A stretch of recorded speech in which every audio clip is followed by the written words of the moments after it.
Eu fiz a transição de designer gráfico, nessa área que eu estava, designer gráfico, marketing, para o UX, muito dentro das empresas. Então, comecei nessa empresa que eu trabalhava de locação de veículos, tateando, e depois numa empresa específica eu fiz a transição dentro da empresa. Eu falei, olha, eu tenho interesse de atuar na área de UX. E me demonstrei que eu tinha interesse, comecei a fazer algumas coisas lá dentro. Essa parte foi boa, Uhum. porque eu falei assim, não, estou aqui dentro do emprego e estou mudando aqui dentro. Só que também senti muita pressão, porque as pessoas desconhecem muito essa, é uma área de certa forma nova. Então as pessoas esperavam muito de mim. Eu também acho que, como eu queria mudar dentro da empresa, eu também coloquei, eu consegui entregar muita coisa, só que na hora que. E eu era a única designer que ia fazer isso, então peguei o rojão sozinha. Na hora que eu comecei a fazer esse movimento lá dentro, aí teve tudo, crise de impostora. Falei assim, gente, o que eu arrumei aqui pra mim e tal.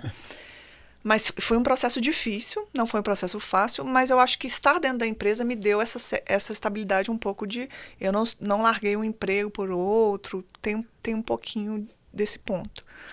Então, dentro dessa empresa eu fiz essa transição. Depois de um momento, foi bom porque eles começaram a ver valor da área de design e falaram, vamos contratar mais designers. Aí foi bom que eu tive apoio, então a gente construiu uma área de design dentro da empresa.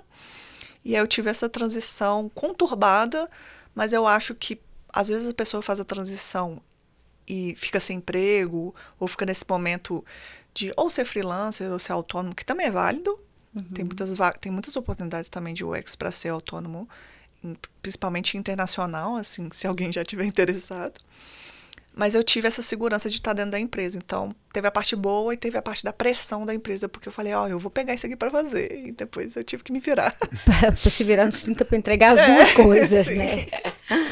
Mas eu acho legal você falar isso dessa maneira, porque eu sinto um discurso muito positivo em torno da transição de carreira.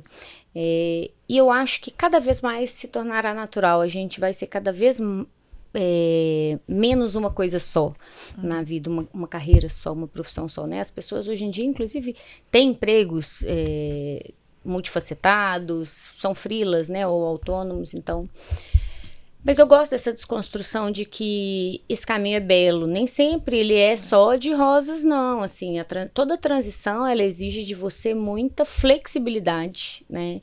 E eu acho que muita coragem mesmo para você poder sair desse lugar de conforto, onde você já sabia, dominava tudo, e ir para um lugar que muitas vezes você não domina quase nada, né? E que você tem muito interesse, e isso eu acho que faz toda a diferença, mas que de fato não são só rosas mesmo, né? Eu mesmo quando transicionei de uma carreira de comunicação, branding para o empreendedorismo, né? Para me tornar mentora de marca, foi um grande desafio, não é só porque você perde o 13º, isso, gente, para todo capricorniano vai ser difícil. Mas eu acho que ritmo de trabalho, rotina, né? E quando você empreende, você não faz só uma coisa, né? Você faz geralmente de ponta a ponta, então tem coisa ali que você também não sabe. E eu percebi, eu não romantizo nem o empreendedorismo, nem a transição de carreira. Eu acho que é um caminho muito transformador. Eu vejo o quanto eu saí de um ponto A para um ponto B, também percebo isso na sua experiência, mas que a gente às vezes não deseja para alguém que a gente ama, Pelo sabe? contrário, muitas vezes no grupo do Conexões, né, que a gente falava muito com empreendedores que estavam começando, e são os mais ávidos, né, por perguntar, por buscar informação, e eu era sempre o chato que falava isso. Falava, tem muitos pontos legais, vocês estão buscando coisas que são possíveis de se alcançar, mas muito cuidado, vocês estão deixando de ter coisas que às vezes vocês não estão prestando atenção. E aí tem duas situações específicas que é legal de trazer, né? Dentro da JA, por exemplo, que tem o programa Executivos na Escola, que eu tive a oportunidade de dar uma aula sobre empregabilidade, que é um termo que a gente não fala muito, né? A gente fala sobre empreendedorismo, mas você não fala sobre empregabilidade. Eu achei muito interessante existir uma aula, né? Eu peguei o material deles para poder dar essa aula, e falam coisas que eu parei para pensar. Por exemplo, quando eu fui casar, eu olhei para minha esposa, para minha noiva na época, e falei, olha, eu tô num trabalho, eu era gerente de vendas regional, eu tinha um time, eu tinha um salário fixo alto, eu tinha uma comissão estável, porque, né, era um time que estava consolidado e tudo, mas não era o suficiente para o que a gente queria. Eu falei, eu posso mudar para uma outra área, onde eu vou baixar de cargo, né, eu vou voltar a ser vendedor, né, consultor, mas eu tenho uma liberdade de ganho maior, só que é mais variável, e eu sei que eu sustento isso durante pelo menos 2 anos, porque era um mercado muito agressivo e tal. Então eu falei, eu sei que eu não vou sustentar isso por muito tempo, mas pelo menos uns 2 anos dá pra gente ganhar uma grana boa. Mas eu não pensei no termo empregabilidade, mas eu falei com ela isso. Falei assim, mas eu sei que se eu precisar sair de lá, eu consigo voltar e eu tenho sempre isso aqui. Porque eu sabia meu valor no mercado. Olha né? que interessante. Então, assim, empregabilidade é muito sobre isso. A gente pensar... Acho que quando você vai pensar em empreender, uma das coisas que eu mais falava era isso, ó. Saiba qual que é o seu porto seguro, sabe naqueles programas de ganhar 1 milhão lá? O seu porto seguro. Onde que se você cair, você vai bater? Né? Onde que você tem mais segurança para poder se encontrar. E recentemente conversando também com um gestor amigo, trabalha no mercado, posso falar que eu não vou falar o nome da empresa, né, mas um mercado que é muito valorizado, que é mercado farmacêutico, né, representante laboratorial. Ganha-se muito bem, tem uma carta de benefícios gigantesca, né, e é uma carreira que geralmente as pessoas não querem perder. E sem tocar no assunto aqui, mas por um tema específico lá, esse consultor dele, esse representante dele, decidiu pedir demissão. E ele ponderou com o cara, né? Falou, cara, ele pensando na cabeça dele, falou, você não tem um estudo top, você não tem uma outra experiência top, você já tá na empresa aqui há 10 anos. Pensa direitinho se você vai querer sair, porque é difícil, não tem pressa. Pensa em 1 mês, 2 meses, vamos fingir que a gente não teve essa conversa, né?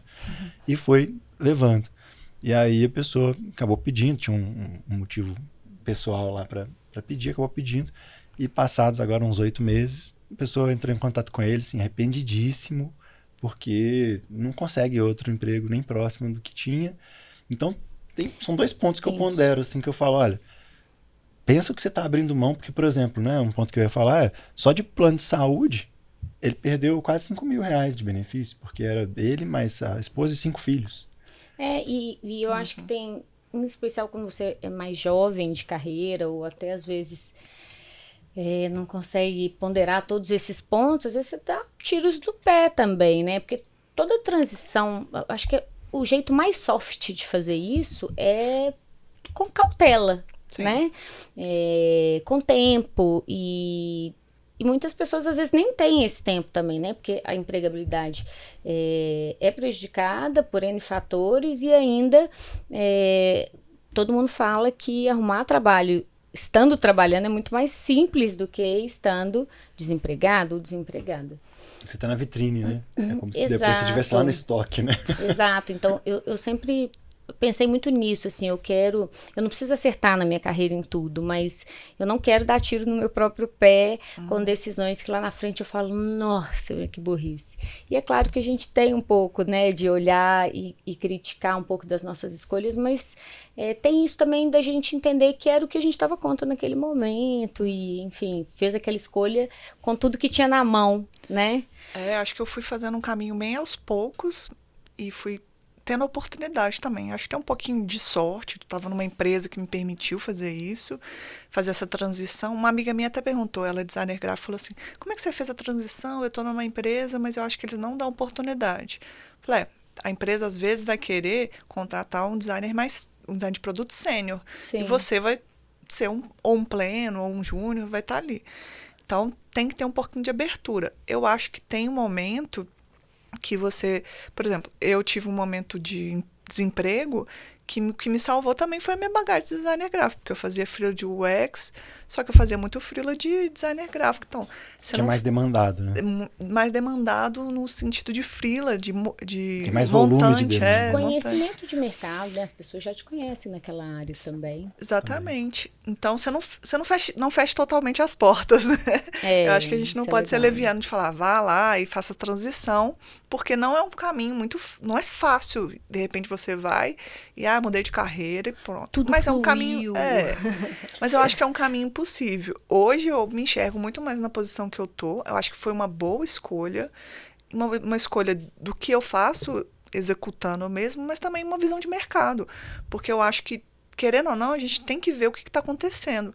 E eu vi a minha área e falei assim, olha, as vagas de designer gráfico estão muito aquém. No meu caso foi o oposto do que você contou. Eu, tipo assim, eu tenho que olhar o que está acontecendo para o futuro. Para onde e tinha uma, o mercado está indo, né? No momento que eu citei que foi crucial, 2020, por exemplo, tinha até muito mais vaga do que tem agora, porque a pandemia, tipo, eu quero meu aplicativo muito funcionando, eu quero tudo.